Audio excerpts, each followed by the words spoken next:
general assessments of, I know going 0-2 is not good. You guys are now in this position, tied at this series coming home, but general assessments after watching the film from last night and seeing what this team is doing. Yeah, defense has to be better. I mean, it's starts in transition, beating a dead horse dead, but they're killing us in transition. Devin Booker last night, I think, had close to 18 points in transition alone. So he's averaging 36 points a game, shooting a ridiculous number from the field. You got to take away some of those easy ones. I mean, the coast-to-coast layups, the mid-range pull-up in transition as guys not getting back, not seeing a crowd. In the second half, he only took 7 shots. So, that was the first game last night where getting the ball out of his hands hurt us because Landry Shamet obviously makes 5 threes in the second half. And so you accomplish one goal in getting the ball out of Devin Booker's hands, but then you don't have great rotations or urgency to get out to a guy in Landry Shamet who's a great shooter. And that's the challenge. And so do you continue to show him a crowd and send 2 defenders at him and see if other guys can continue to beat you like they did last night? Or do you try to play a guy that's unguardable one-on-one? And, I mean, it's not just us. I mean, look at what he did in the first round against the Clippers. Same thing, 37 points a game on 60-something from the field. So we're still trying to figure out the best way to try to slow him down. But I know one thing, Ryan, if we continue to give him 15-plus points in transition, it's almost impossible. What all goes into that decision-making, fourth quarter defense, trap or not to trap? Is it talking to some of the guys, showing the tape, saying, hey, can we be better on these rotations? What goes into your decision-making on what to do there? Well, I think it's you look at the other guys on the floor, to your point, Adam, who's on the floor with Devin Booker. They're very rarely split, KD and Book. Obviously, when one is off the floor, you can be a lot more aggressive with the other one. But for 4 games now, we've been trying to do the same thing, get the ball out of his hands. And when we have gotten the ball out of his hands, it's been very effective. Last night being the one game where, that strategy really burned us.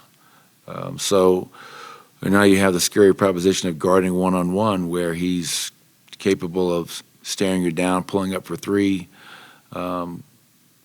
getting to his mid-range jump shot or getting to the foul line. So I think with a great player, you have to give him different looks. It can't be a steady diet of one thing over and over and over for 4 games, for 5 games, for 48 minutes. Keep him off balance a little bit, give him different looks. But as I mentioned earlier, we're going to have to send a secondary defender at times. And when we do that, we just have to be a lot more disciplined and urgent in our rotations out of it. How do you balance the offensive efficiency has been great over the last few games, but it's mostly 2 guys, Jamal and Nikola, getting a lot of the touches and scores, I think, influenced maybe by the defense. How do you look at that and say, okay, it's efficient, do we need to try to distribute the ball more, get more looks for other guys, or no, we're doing a good job. If this is what they're giving us, this is what we're going to take? Well, the last 2 games were 2 for 18 and wide open threes. So I think we're generating a lot of really good looks. We're not making shots. That's what, when I look at the last 2 games from an offensive lens in Phoenix, I felt not just Nikola, not just Jamal, but I feel like we've been generating some really quality looks. Fourth quarter of Game 3 especially, and last night, once again, we were 1 for 9 on wide open threes. And I know it's an oversimplification that is often used in the NBA, it being a make or miss league, but if you're going to win a game on the road, you can't go 2 for 18 on wide open threes. I mean, as bad as we played in some of those stretches, both games were a 1 or 2 possession game late, and we had our chances. So what does that tell me? That, one, the devil's in the details, being the more disciplined team, and also making a few more shots, quality shots that we've gotten. So, Michael got, I think, 11 or 12 shots last night, 9 threes up last night, whatever it was, other guys. So, yes, we can generate more looks for other people, but as a team, we got to make shots. The second thing I would say is this. They're dominating us in transition right now. We're not getting anything easy, very rarely. You look at all the easy baskets they're getting time and time again.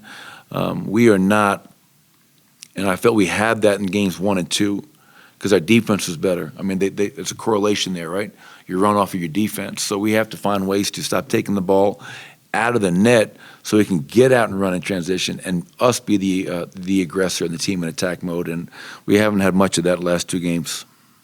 Michael, have you heard anything from the league regarding the Joker's sideline ruckus with the owner of the Suns? And do you expect there to be any sort of punishment, anything that concerns you in that regard? Well, I was hoping they'd give him a flopping charge. You know, that would probably be the only fine I could imagine. But I have no idea. You know, I don't deal with the NBA in those matters. That's something that a front office would be dealing with. I have no idea if there's anything going on with that or not. I'm worried about trying to help our guys out to find a way to come home and win Game 5 to take this lead again. But as Nicola said, that's not an owner in the stands. He's a fan. I mean, it's like we don't designate who's in the stands.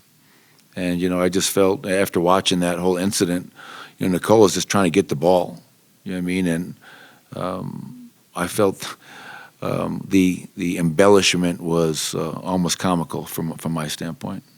Coach, the starters of the last 2 games are plus 25 and 45 minutes. All other lineups are minus 37 in the other 51. What about the rotations? And what about some of those other looks outside of the starting unit have not yielded the same results that the starters have been able to get? Yeah, I mean, last night was the point differential between their bench and our bench was drastic, and obviously you give Landry Shamet a big credit with his 17 points off the bench. Yeah, we have to get more. You know, Bruce, Christian, Jeff, the 3 guys that we're playing off the bench right now, have to be better. And you know, it also opens up the topic of conversation to who else can we play? Who else do you throw out there? You know, can Reggie Jackson, you know, give us another ball handler, another guy that can play downhill, get to the basket, make a play? You know, Peyton Watson, he played well against them during the regular season when he had a lot of minutes in those last 2 games in Phoenix. So, you know, right now, the series is tied 2-2. We won 2 at home, they won 2 at home. So we're both taking care of business. But you know, we owe it to ourselves to make sure we're looking at everything we can do to give us our best chance of winning. Whether that's adjusting the game plan, whether that's adjusting the rotation. Right now, everything is on the table, and we'll make those decisions going into the game tomorrow night. How fired up do you think the guys are to be back at home and have a chance to, you know, essentially have it be a 3-game series now and to take one here? Set the tone. Yeah, I mean, we feed off our crowd. I think we all realize that. You know, this place will be bonkers tomorrow night, hopefully, and our players will enjoy being in front of a home crowd that brings that sort of energy. And but we have to do our job. You know, it can't be just reliant upon our fans. Like we have to do our job in terms of playing better across the board, coaching better, playing better, whatever it may be. But yeah, the guys are excited. We feel that we went there and we let go of a golden opportunity to steal one in Phoenix. So they did their job, give them credit. They're a very good team with 2 great players, and now we have an opportunity to retake control of the series tomorrow night, and that's what our plan is. Thank you, Coach. Thank you. Appreciate it.